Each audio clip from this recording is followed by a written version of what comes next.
Boa noite a todos, todos bem-vindos, espero que estejam todos bem,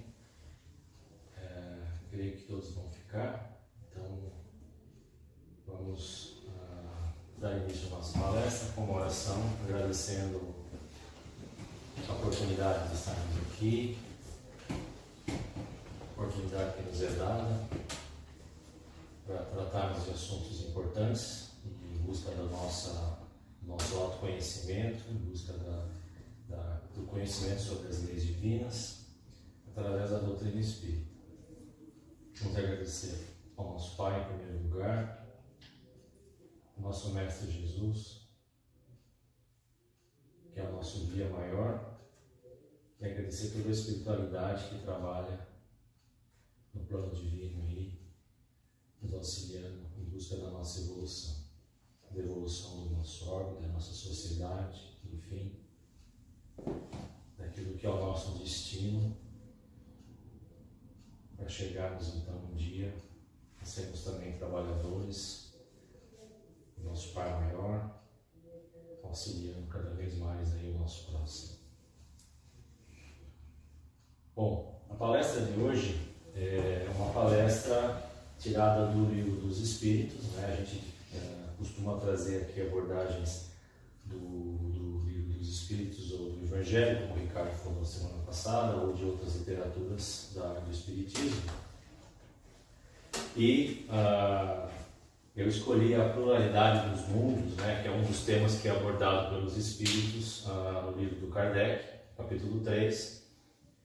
São poucas questões que eu vou abordar de maneira até a seguir o protocolo, né, da gente trazer a visão do Espiritismo. Depois nós vamos fazer algumas interpretações científicas e filosóficas do que foi trazido, lembrando que isso foi trazido há muitos anos atrás. Então a ciência, a filosofia e a religião tinham um caráter mais prematuro nessa época, né? Isso, muita coisa já evoluiu, né? A própria religião evoluiu bastante, a ciência evoluiu bastante, assim como também a filosofia.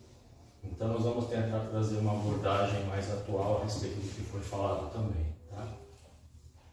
Primeira pergunta do capítulo 3, quando ele está na parte da pluralidade dos mundos, né, que o próprio tema diz, né, existem vários mundos, como Kardec trouxe para a gente, né, os mundos, a classificação moral dos mundos mais primitivos, mundos de provas de expiação, mundos de regeneração e assim por diante.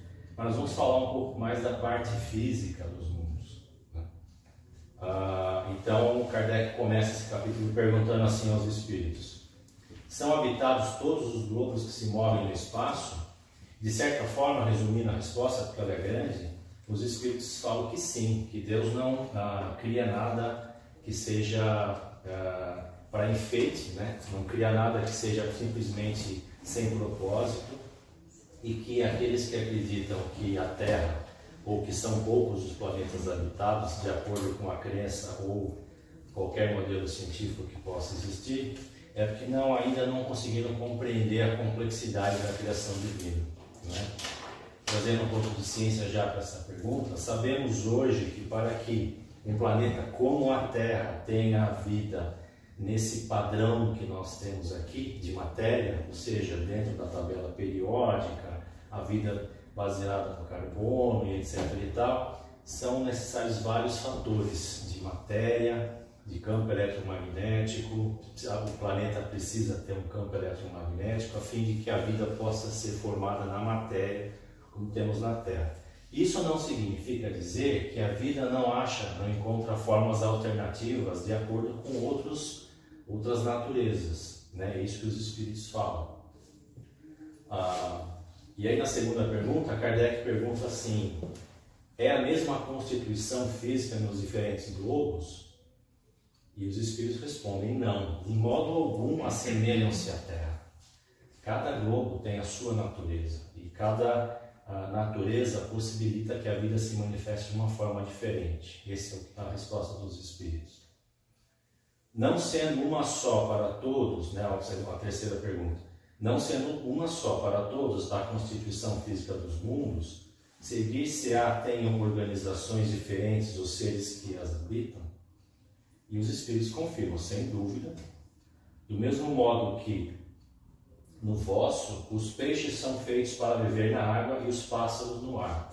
Os Espíritos usaram de uma alegoria, né, como sendo o peixe que habita um ambiente completamente diferente dos pássaros, né, para tentar explicar ou mostrar que também existem diferenças, e não em meios físicos, mas existem diferenças entre orbes, né, que possibilitam então o surgimento da vida. Aí na quarta pergunta e última, antes das considerações, o Kardec ele vai mais para uma parte mais técnica. Ele pergunta: os mundos mais afastados do Sol estão privados de luz e calor por motivo de que esse astro se possa mostrar apenas com a aparência de uma estrela? Ou seja, planetas onde não existe um Sol por perto, né? Esses planetas seriam privados de vida por causa da falta da luz ou da falta da energia do Sol. E nós sabemos que a nossa vida na Terra é totalmente dependente do Sol, né? Se a gente parar para pensar como o Sol é importante na nossa vida, né? É o Sol que produz o alimento, que possibilita que a vida que nos alimenta exista, né? Se pegar toda a cadeia alimentar, a gente vai ver que os animais mais primitivos se alimentam de coisas que sem o Sol não existiria. Então não existiria nada da cadeia subsequente, né? Então o planeta Terra sim é um planeta totalmente dependente do Sol, mas os Espíritos explicam que na verdade não, que não é só a energia solar que de certa forma possibilita que a vida surja, né? Eles falam muito aqui no seguinte: pensais em que não há nenhuma outra fonte de luz e calor além do Sol? Ou nenhuma conta tendes a eletricidade, que em certos mundos desempenha um papel que desconheceis e bem mais importante do que o que lhe cabe desempenhar na Terra? Então ele faz essa menção à eletricidade, né, como sendo uma das fontes da vida, né? Demais não dissemos que todos os seres são feitos da mesma matéria que vós.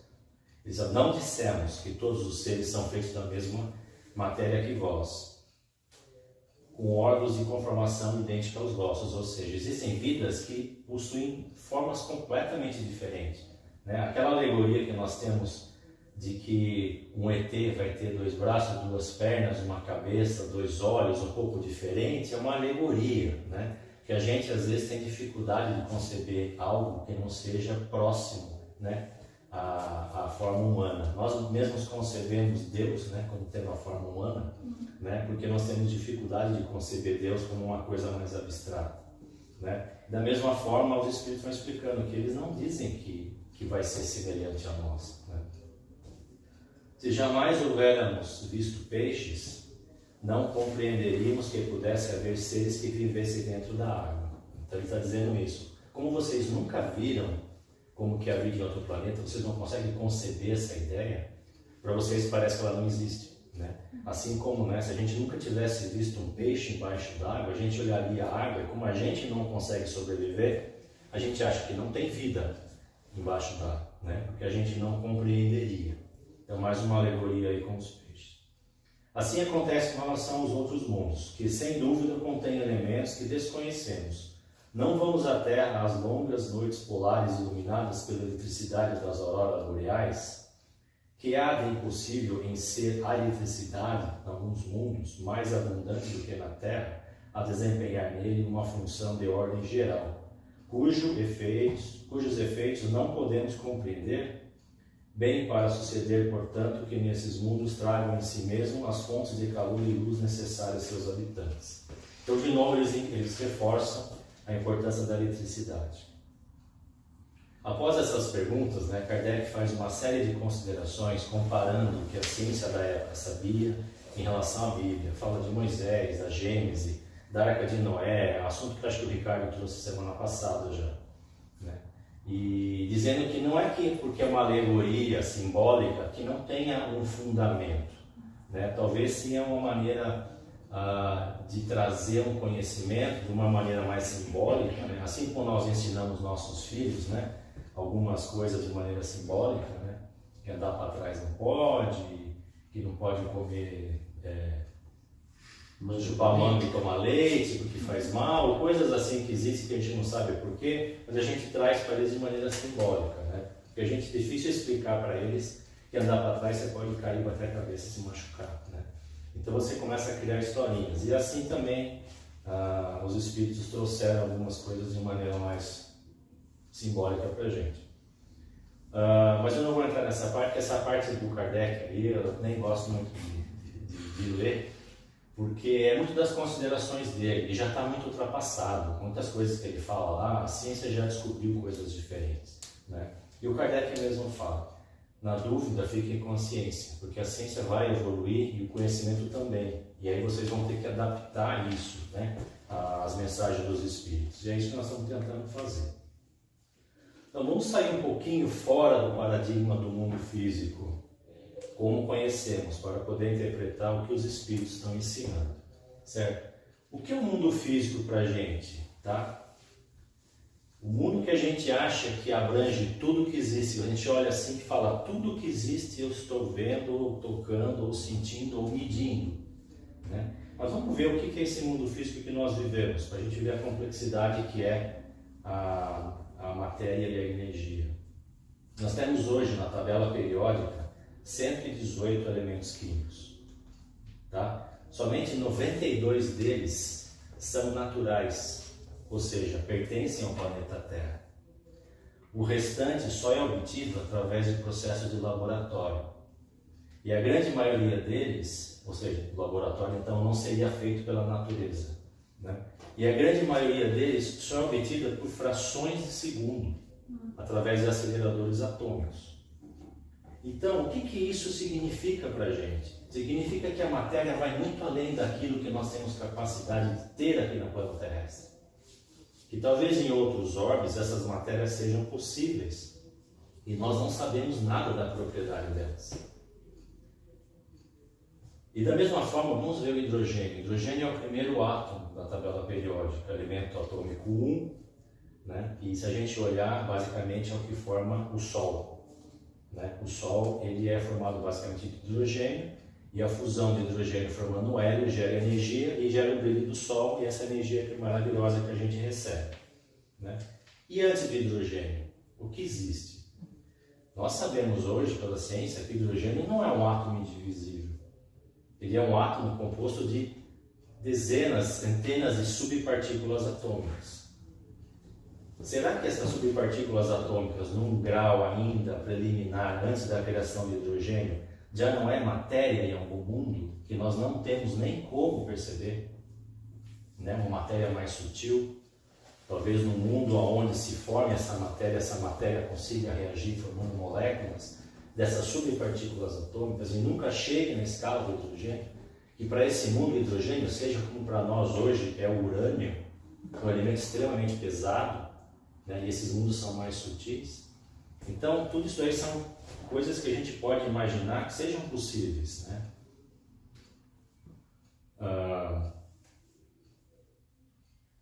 Uma outra coisa também que a gente se baseia muito nos nossos paradigmas do mundo físico são as frequências audíveis. Hoje nós temos aí no campo da frequência sonora, né, que é basicamente pressão sonora, pressão do ar, tá?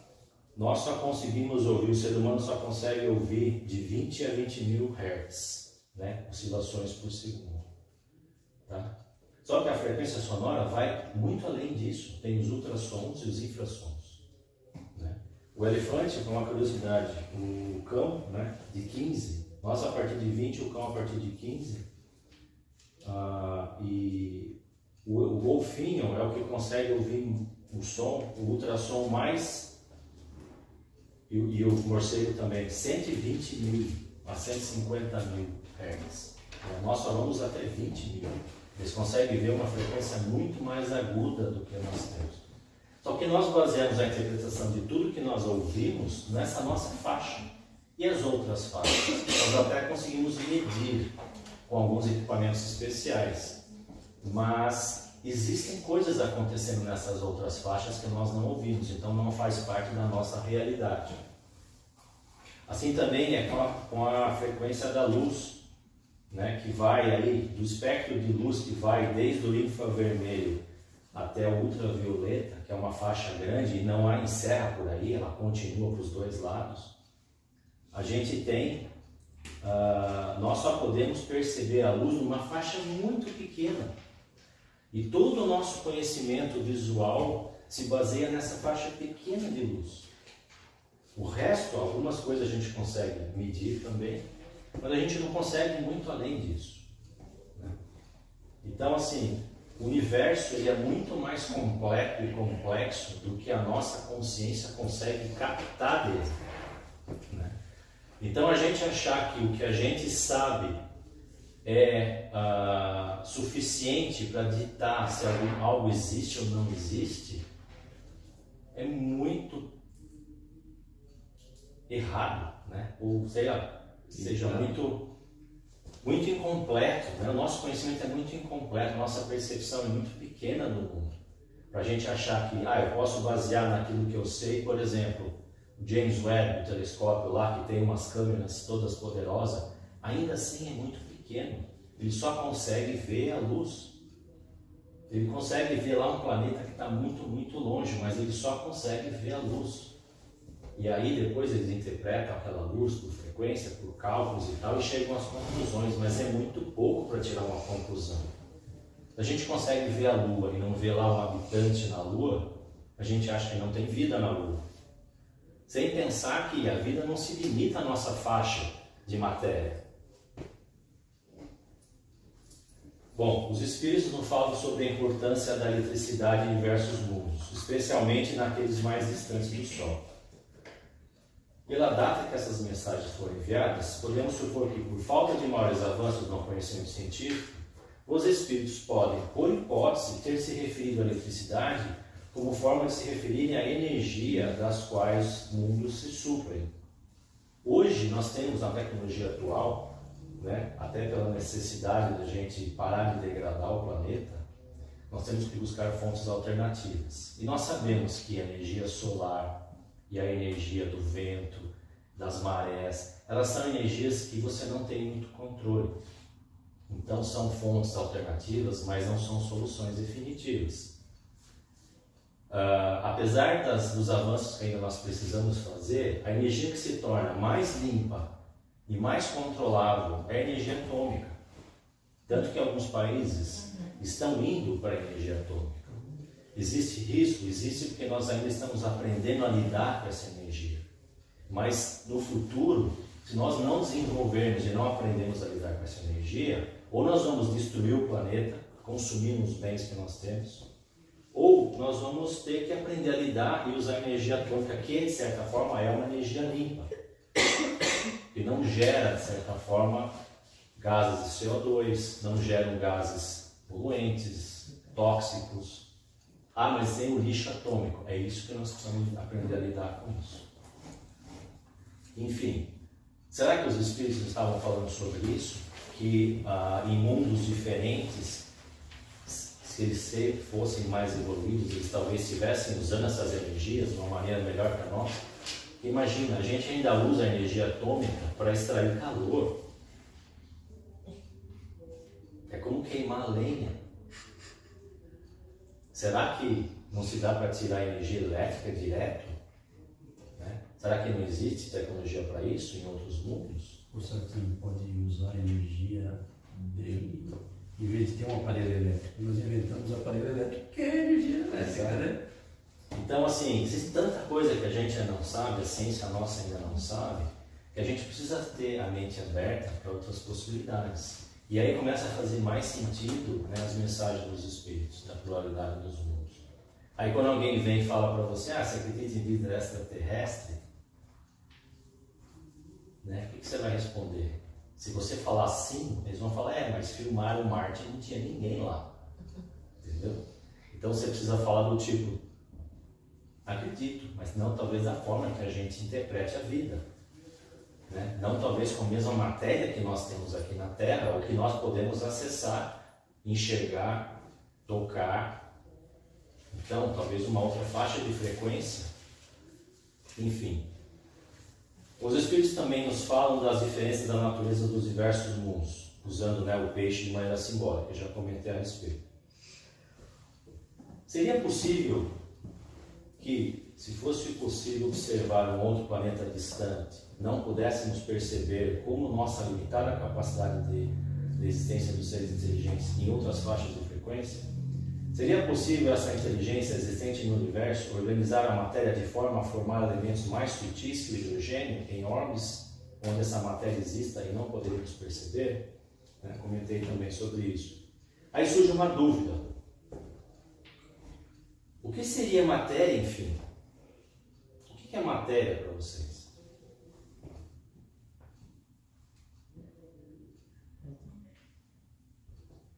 Alguém tem uma definição clara de matéria? O que é matéria? Cientificamente. Algum conceito? O conceito espírita é o fluido plasma. O conceito espírita, vamos comentar. O conceito espírita fala que existe uma matriz energética que, se combinada, ela acaba gerando algo que nós chamamos de matéria. E nós chamamos de fluido cósmico universal. De acordo com os físicos, a matéria são campos eletromagnéticos organizados por partículas que geram a impressão de serem algo. Impressão.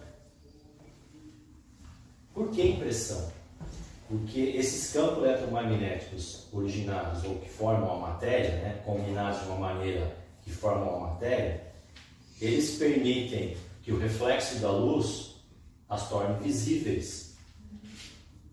E a repulsão entre matérias, que seria o tato, a gente perceba como sendo algo físico. Nós chamamos de um elemento físico. Mas, na verdade, quase a totalidade do espaço da matéria é espaço vazio.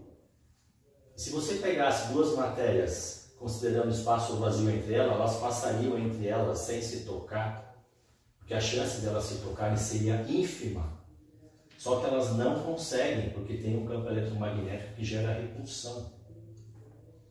E para piorar, a física quântica fala que essas partículas que geram os campos magnéticos, elas são uma probabilidade de estarem naquele lugar, naquele momento, dependendo do observador.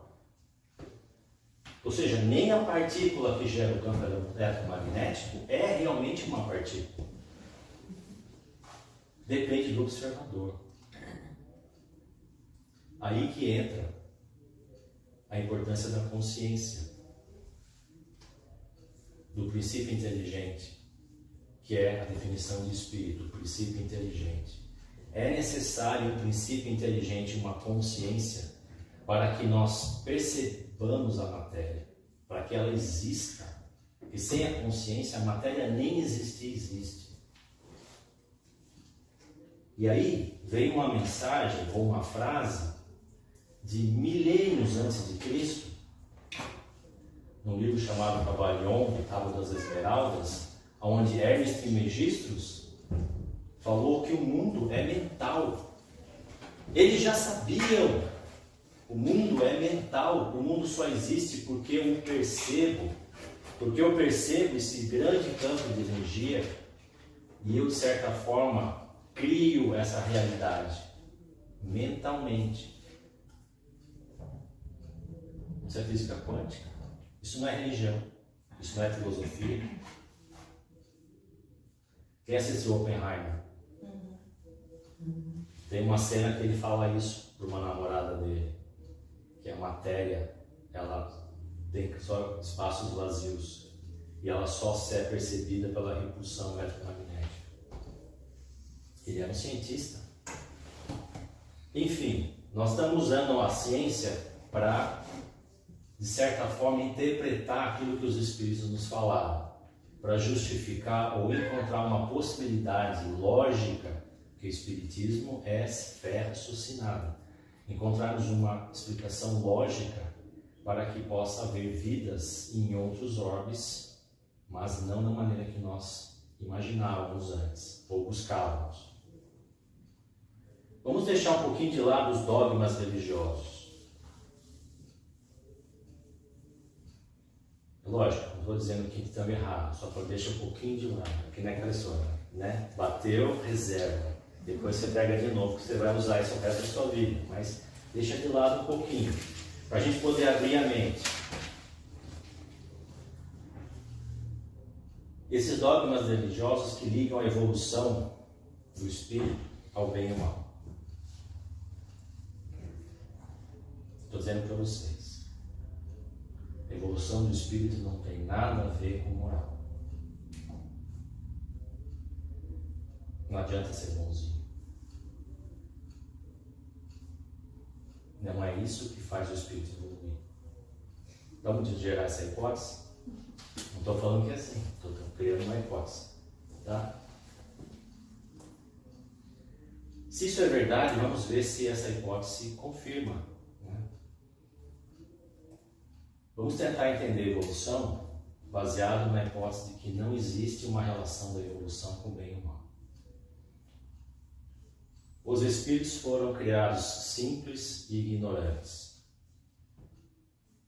Diferente de algumas religiões que falam que os espíritos são anjos caídos, né, que eram perfeitos, cometeram algum deslize e aí foram, né, jogados num planeta para que nascessem e tivessem o pecado original ou qualquer outra, né, crença nesse sentido. O Espiritismo fala que os espíritos foram criados simples e ignorantes. O que significa simples e ignorante? Simples é a pessoa pobre, ignorante é aquele que bate nos outros. O que o Espiritismo quer dizer sobre isso? Foram criados com baixíssima complexidade estrutural e poucos aprendizados. Ou seja, o princípio inteligente ainda não era capaz de organizar a matéria com grandes complexidades e muito menos tinha a capacidade de aprender através das experiências. O espírito foi criado dessa forma.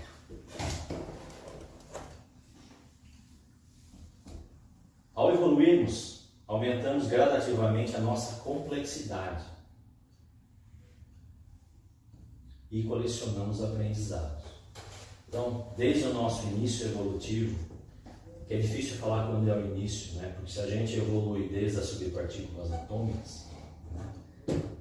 Para a gente ter um baseline, vamos colocar o átomo, né? Quando nós não, mas quando o princípio inteligente foi capaz de organizar um átomo, porque sem a inteligência não existe matéria. Física quântica. Quando o princípio inteligente foi capaz de organizar um átomo, ele tinha muito pouca complexidade e baixíssima capacidade de aprender. Mas ele foi evoluindo. Ele formou átomos cada vez mais complexos, interagindo com o meio, interagindo com outras fontes inteligentes. Formou moléculas, formou células, seres unicelulares, já começou a ter algum instinto. Né, os seres unicelulares já começou a buscar sobreviver, a se multiplicar. Depois esses seres celulares serem multicelulares, e esses multicelulares se tornaram sexuados, começaram a se reproduzir com outros seres e não mais se dividir. E isso foi aumentando a complexidade do espírito, da vida. Isso foi progredindo, formando animais, vegetais primeiro, né? Animais, até chegar hoje no que seria a raça humana na Terra, através da evolução. O que isso tem a ver com bem e mal, até chegar no ser humano? Nada.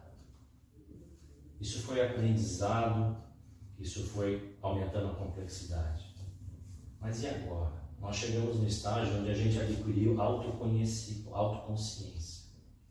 Hoje eu não sou mais uma célula que mal sabe que ela é uma célula. Hoje nós somos um ser pensante, né? Porque a gente às vezes acha que a inteligência é a nossa capacidade de pensar. E, na verdade, a inteligência que o Espiritismo fala é a capacidade cognitiva, é o princípio inteligente.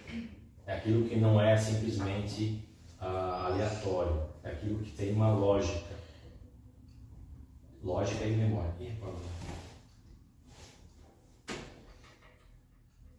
Bom,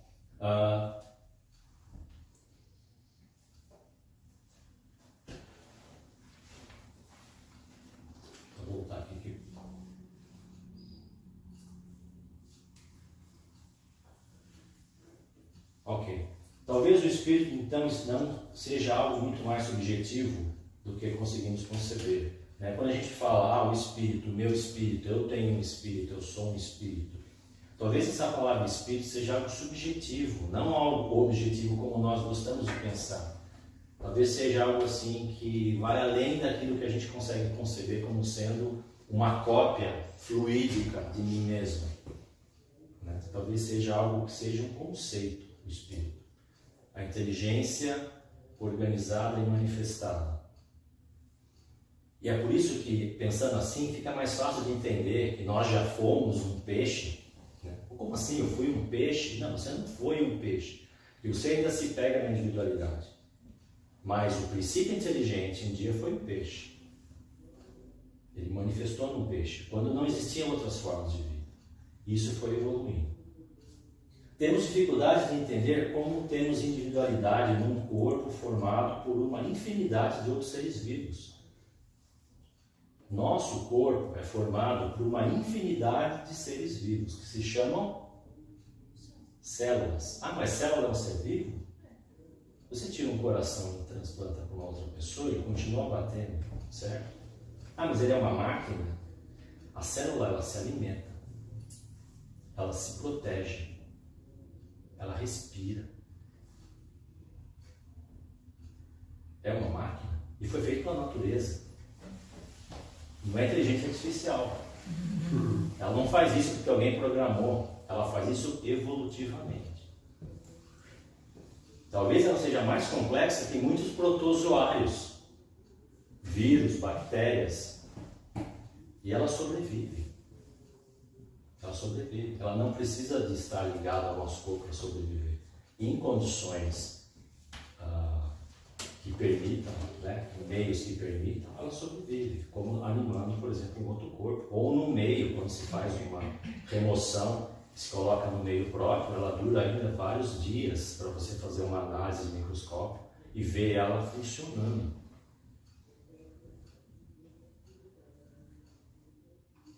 Talvez o espírito seja esse conceito de que o princípio inteligente se organiza de maneira independente da matéria.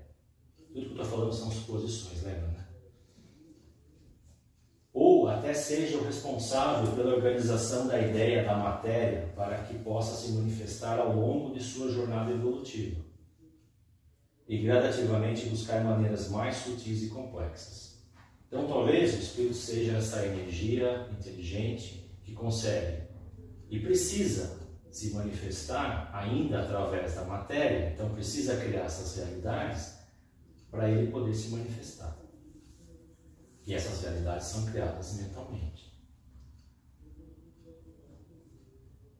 Talvez essa individualidade exista em diferentes formas, sendo que um dia fomos seres celulares, inconscientes e instintivos. Hoje somos seres humanos. Quem sabe um dia legiões, planetas, sistemas solares, galáxias, Deus?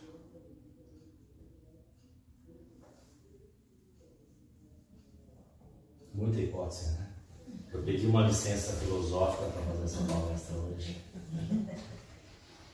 Então, o que dizem sobre fazer o bem, praticar a caridade, perdoar o próximo, não tem nenhum efeito sobre a nossa evolução? Sim ou não? Sim. Vamos ver. Para fazer o bem necessita o quê? Já teve dentro de você? O que necessita para fazer o bem por uma pessoa? Amor. Para praticar a verdadeira caridade precisa do quê? A verdadeira caridade. Amor. Para perdoar verdadeiramente nosso inimigo, o nosso próximo, precisa do quê? Amor. Então amor é a palavra-chave. E o que é amor? Amor é união.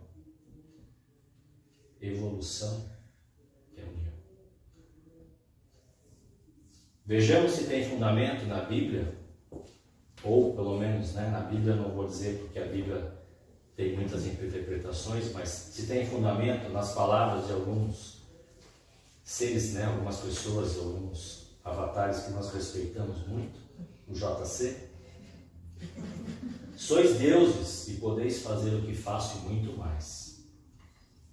Conheceis a verdade e a verdade os libertará. O que ele quis dizer com isso? O que é a verdade? Verdade é ao contrário da ignorância, é o conhecimento. Quando você percebe o universo, entende as leis divinas, entende o mecanismo divino, como ele funciona, vocês conhecem a verdade e ela vos liberta. Liberta do quê? Das nossas ilusões. Elas permitem que você seja um espírito capaz de se manifestar de uma maneira muito menos ilusória do que nós nos manifestamos hoje. Eis o único mandamento: ame o próximo e a Deus sobre todas as coisas. Obrigado. Perguntas? É assustador e libertador pensar tudo isso. Falo por mim, assim, no início, quando eu comecei a entender um pouco mais sobre essas questões, assim, me assustava, porque isso que você fala, a gente sai da ignorância, e aí esse mundo ilusório, que é todo certinho, com base no que a gente entende, no que a gente vê, aí vai se desfazendo, aquilo assusta, né? Você fica mais perdido do que sai no tiroteio, mas aí depois você se encasuela, né? Ok, melhor assim. Então, tentar ver na verdade é melhor do que ficar na ilusão mesmo. Por isso que eu sempre digo, é muito importante que a gente deixe a mente aberta, né? Não se feche em dogmas, crenças, de forma com que a gente não deixe escapar algo que possa acrescentar ao nosso conhecimento. Porque quando a gente nega alguma coisa, do tipo, eu acredito nisso, tudo aquilo que não é isso, eu não acredito. Então você deixa de perceber algum detalhe naquilo que você não acredita porque você não quer ver. Você nem escuta, né? Nós podemos até não saber, no estágio evolutivo que nós estamos, nós podemos até não conseguir compreender ainda as leis divinas na totalidade. Mas nós já podemos perceber que existe muita coisa que a gente precisa buscar. Nós já temos a consciência da nossa ignorância. Isso é o primeiro passo para a gente buscar o nosso conhecimento. Isso permite com que a gente fale, eu não sei, então deixa eu aprender, deixa eu ouvir, deixa eu observar. Entendeu? Mais alguém quer comentar? Não é só pergunta, tá, pessoal? Se alguém quiser fazer um depoimento, comentar alguma coisa, tá? Isso é um grupo para a gente dividir experiência, dividir conhecimento. Eu gostei bastante do que você falou, da questão que a gente meio que vê o que a gente quer e o que a gente sente é o que a gente vê que é a verdade. Porque, por exemplo, só um paralelo, eu estou começando a fazer pesquisa e, tipo assim, a gente baseia o que a gente quer encontrar no que a gente sabe atualmente. Então a gente só vai encontrar coisas limitadas enquanto a gente for limitado. Embora a gente seja super inteligente, esteja em busca da verdade, o ser humano é muito limitado. E eu sempre fui uma pessoa que achei que eu era muito mente aberta, podia e conseguia ver qualquer coisa que eu queria, mas eu percebi que na minha vida inteira eu sempre assim, busquei ler notícias de coisas que eu já concordava, eu queria encontrar tipo embasamento para o que eu acreditava. Então assim, a gente sabe as coisas, só que a gente às vezes tipo se nega de abrir a nossa mente para ver além, entendeu? Então eu acho que são os paradigmas, né? Nós vivemos num grande paradigma. O nosso universo, a nossa consciência é um grande paradigma. Então, um exemplo. Quem já ouviu falar que o bebê, quando nasce, ele não enxerga? Ele não enxerga ou ele não interpreta a imagem que ele vê? Exato. Porque o cérebro dele não sabe o que é aquilo ainda. Ele não tem referência. Embora ele seja um espírito que já venha, quando a gente vem, a gente esquece. Então a gente não consegue interpretar o que está vendo. E vai muito além. O recém-nascido só dorme. O recém-nascido tem muito sono. Ele nem sabe que ele ainda está encarnado. Que ele mexendo o braço, mexe o braço. Então, assim, a consciência do recém-nascido ainda ela está mais, eles falam, né? está mais do lado de lá ainda do que realmente aqui. Ele ainda está aprendendo a conectar o espírito com o corpo. O princípio inteligente e a matéria ainda estão se conhecendo. Né? Então, assim, aí você imagina, a partir do momento que eles se conhecem, começam os paradigmas. Essa é minha mãe, esse é meu pai, eu tenho que comer, eu tenho que dormir, eu tenho que isso, eu tenho que aquilo, isso é preto, isso é azul, e a gente vai aprendendo. É importante, é necessário para a gente sobreviver nesse mundo, né? Mas, ao mesmo tempo, isso tira a nossa liberdade de questionar, de falar assim, isso é preto, por que é preto? Né? Vou fazer um exemplo, né? Por que isso é preto? Por que para eu estou vendo isso preto, ele está vendo igual? Esse meu preto é igual ao preto dele? Você já pensaram nisso? Não? É diferente. Eu não enxergo, eu vejo vermelho. Exato. É diferente. Vocês já ouviram falar que tem animais que enxergam muitas cores além das nossas? É diferente. Mas nós padronizamos que aquela frequência de luz, quando bater no seu olho, é preto. Na verdade, a criança tem essa fase, né? Que é dos porquês, mas a gente não sabe falar porque sim. Não tem resposta. É isso. Assim, é lógico, a gente precisa de paradigmas, a gente precisa, de certa forma, de um procedimento comum, né? Tipo assim, todo mundo segue essa cartilha, porque senão não vai virar bagunça, né? Mas a gente tem que ter os nossos 5 minutos de porquês, serás e sis, né? Porque isso faz com que a gente deixe a mente aberta para novos conhecimentos. Não fugir da crise existencial, né? Que é abafada, né? Você não pensa nisso. Pra quê? Não. Então você foge do assunto morte, você foge do assunto vida após a morte, você foge do porquê que você está aqui, do que está acontecendo. Quem daqui, por exemplo, foi numa conversa de bar com amigos e tal, não do bar necessariamente, mas... E falou assim, vocês viram aquela notícia lá, não sei, do cientista que descobriu tal coisa, a pessoa falou assim, eu não fico ligado nessas coisas, não me interesso por isso. Né? Por quê? Porque para algumas pessoas isso não é importante. Né? Não quer dizer que tenha que ser importante para todo mundo, mas as questões existenciais, elas devem fazer parte da nossa vida, porque elas promovem o autoconhecimento. De onde eu vim? Por quê? Por que eu nasci? Qual que é a minha missão? O que eu tenho que aprender? Já ouviu falar isso? Quando alguma coisa acontece de ruim para a gente tem que perguntar. O que eu tenho que aprender com isso? Ao invés de perguntar por que eu. Conversar com a gente não aprende a fazer isso de pequeno. Imagine se você tivesse um mentor do seu lado e falasse assim, por que isso teve que acontecer comigo? Assim, porque você foi felizardo, você teve a oportunidade de aprender alguma coisa. Enquanto o seu colega ali ainda não. Ele vai ter que passar por isso. Né? Você já passou. Então, assim, o sofrimento, infelizmente, ainda é um mecanismo de aprendizado que a gente mais aproveita. Não é o único, mas é aquele que a gente é mais eficiente. É onde eu reflito mais. E é tudo uma questão de reflexão. Não é questão de que o sofrimento só ensina. Mas eu só gasto tempo refletindo nas coisas que eu sofro. As coisas que são felizes, né? O pessoal fala, né? Coisa boa a gente se acostuma. A gente não fica refletindo. A gente não é grato, às vezes, por uma coisa boa que aconteceu. Né? Pela nossa saúde, pela nossa situação de vida. Né? A gente está numa situação muito melhor que muita gente. Então, assim, a gente tem que aprender com isso. Tem que questionar, poxa. Né? E ter atitude, né? Enfim, mais algum comentário? Eu tenho um comentário, mas assim, nessa parte de ter a consciência e o entendimento do que você faz com isso, né? Às vezes tem a parte de que, nossa, eu ainda tenho tanto a aprender, né? Mas assim, tendo a consciência, às vezes você enxerga no próximo que, poxa vida, eu ainda tenho tanto a aprender, eu tenho certa consciência.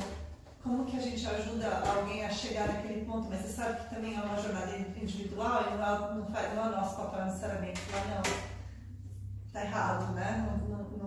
o caminho não é esse, né? E nossos filhos, a gente faz isso? Espera ele perguntar, você fala que está errado? Mas E aí, Edson, você fazia assim? Se ela não me perguntar, eu não vou falar nada. Deixa ela quebrar a cara. Mas é aquela, né? É difícil, às vezes, colocar... É difícil. Colocar o passo certo, né? Nessa... Quem tem filho adolescente sabe que chega uma fase que eles chegam para você e falam assim: para de ditar o que eu tenho que fazer, deixa eu aprender por mim. Né? Não, eu ainda prefiro que meu pai Mas de conta. Não é só palavras, tem que também demonstrar, né? Porque a experiência é importante. Né? E se eles só seguirem os conselhos, eles não vão aprender, eles só vão fazer. Mas eu pergunto assim para ele: e se tivesse feito aquilo lá? Não sei, eu não fiz. Né? Eu não tive a oportunidade de aprender. Enfim. Ok? Vamos então fazer a oração de encerramento.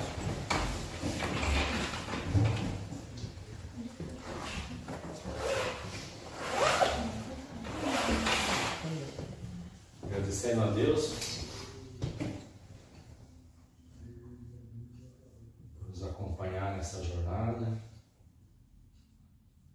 a todos os mestres ascensionados, avatares, o nome que vocês preferirem, espíritos de luz, espíritos puros, anjos, que de certa forma continuam trabalhando em nosso benefício, a espiritualidade toda que faz o trabalho em diferentes níveis, desde o socorro, ajuda intuitiva, a cura, a palavra de esperança, o aconselhamento, que nós possamos estar sempre cercados desses espíritos trabalhadores que ensinam em nome de Jesus, e que nós possamos também fazer a nossa parte, que isso é o principal.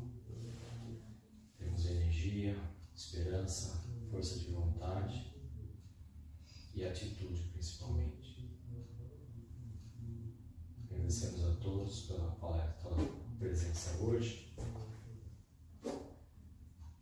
e vamos também enviar um pouco dessa energia para aqueles que estão em casa, necessitados, esperando, aguardando, precisando, todos aqueles que sofrem no nosso planeta de catástrofes naturais, violências, guerras, que possam receber uma chama de esperança, de luz, que possam ter confiança que o amanhã será melhor do que o hoje. Que assim seja, graças a Deus.